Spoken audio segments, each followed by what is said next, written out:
I mean, I don't think we got any kind of new facts in this case, but I think what was very interesting was just how strong the report was from the British judge, Sir Robert Owen.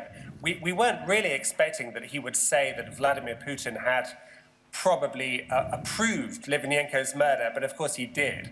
And certainly Marina Litvinenko, the widow, was very, very happy with this verdict. He was giving the British government expert advice on the Russian mafia, particularly the Russian mafia in Spain. And I think what was important was that he was telling the British and the Spanish that there were links between Russian mafia guys in Spain and top politicians at the Kremlin, senior Russian politicians, including Vladimir Putin. And this was very sensitive information. Well, we don't know definitively what Putin's motive was. We know that there was a personal feud, personal animosity between Putin and Litvinenko going back to 1998 when Putin fired Litvinenko from the FSB.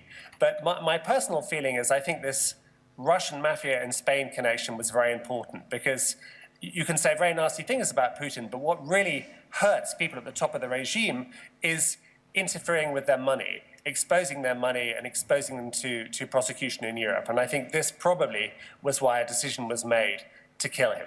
They met just on one occasion, and Litvinenko wrote about it in one of his books. It was a very weird meeting because he essentially gave Putin evidence of corruption inside the FSB involving top generals. And Putin sort of pretended to look at it, but didn't really look at it.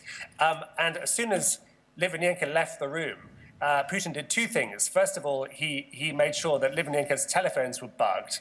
And secondly, he decided to sack him from the service. A very important thing about Litvinenko, was that he was really the first person to say that Russia had become a kind of mafia state in which the Siloviki that you mentioned and organized crime and the government had kind of come together. And really, Litvinenko's idea was that in times of the Soviet Union, the main ideology was socialism. But now, under Putin, the ideology was a criminal ideology. Can Putin be prosecuted in a court of law before the European Court of Justice? The answer is, at the moment, no. It's impossible. He's a head of state.